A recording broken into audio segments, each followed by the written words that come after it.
Hey, what's up guys, Edison here. You can probably tell by the title of this video what card I'm going to be talking about, but I do also want to kind of discuss some of the other stuff that was in a mail day that I just got back yesterday. Yeah, stuff I purchased from Japan. I've already put them in new sleeves, and I do like this thing, which is I'm just taking sticky notes and cutting them vertically and then using it like as a tab.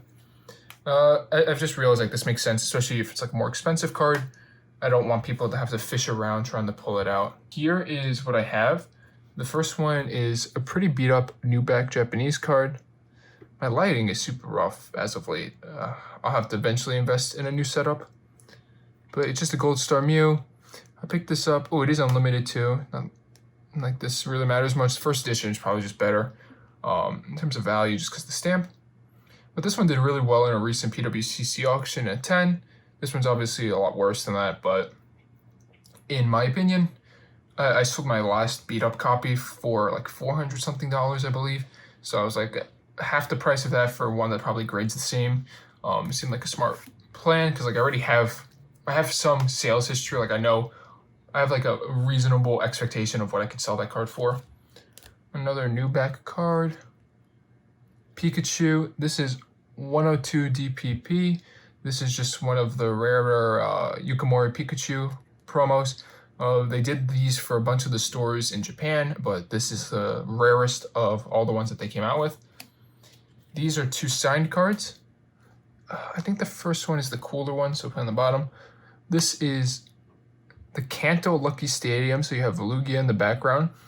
So this was signed on February 24th, 2001 by Imakuni. What I thought was cool about this is, I believe it was for the Battle Roads Festival. They were having their meetup. I don't know if it's meetup, but like the event that was going on was held in the Kanto region of Japan. So like the Lucky Stadium is themed to what the event, where the event was and what it was for. And Imakuni, if you don't know, is just a pretty important figure in the Pokemon TCG. You obviously have cards with him on it. We'll see one later on. But you have like Imakuni's Doduo. You have the Imakuni trainer. He's done art in the past. But yeah, we have this. And the next one up, which is the cooler one in my opinion, very beat up, but it's the Imakuni trainer. So it's pretty much, he signed his own card of himself, which I think is so cool. Let me fix it. It's a little beat up, but the value is obviously in his signature. I think it's just amazing that he signed his own card.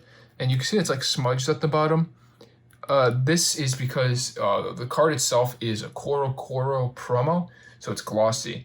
And I think what had happened was he got like the Sharpie out, he signed it, but he didn't give it time to dry when it was sleeved, and it just smudged.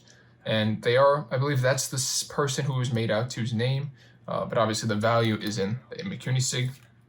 And the last card is the card I'm actually about to drop off into a bubble mailer and send off to P.S.A. It is a Fan Club Magikarp. This is the the most expensive card I've ever purchased and owned, but hopefully like the start of some like a lot of future potential purchases. It is pretty clean. I've noticed problems on the bottom right. I'm not sure if they show up well on camera. Top right has chipping. Left side is chipping. I've just been told that a lot of the Neo Shinings and especially the Fan Club cards in the past have had chipping issues, so it seems like part of the course that even if the rest is mint, just because of what it is, to kind of expect it. And then the back was really clean. I did the pull test, so you might not be able to see all of it, but it looks good. Honestly, I think this is probably a P.S.A. 8. That would be my estimate, just like putting it out there. That's what I kind of expect it to be. I would be over the moon if it was a 9, but 8 is kind of the expectation that I was going for, and why I had purchased it was hoping to become back an 8. And if you don't know how to differentiate the Fan Club Magikarp and the regular shiny Magikarp, there's two things you can look for. The easiest thing to just see is if the bottom right-hand corner has the 3-star rarity. All those Neo Shinings that they did, like the Shining Magikarp, Shining Gyarados, they'll have 3 stars in the corner to note them as a secret rare. But then the other way is on the art. You can see on this card, it's that the Magikarp itself is embossed with like that shining overlay. It doesn't look great on camera, but maybe I'll attach scans. I'll definitely have scans up when this comes back from P.S.A. but you see that this part is embossed, but the background itself is flat. That's pretty much the easiest way to tell.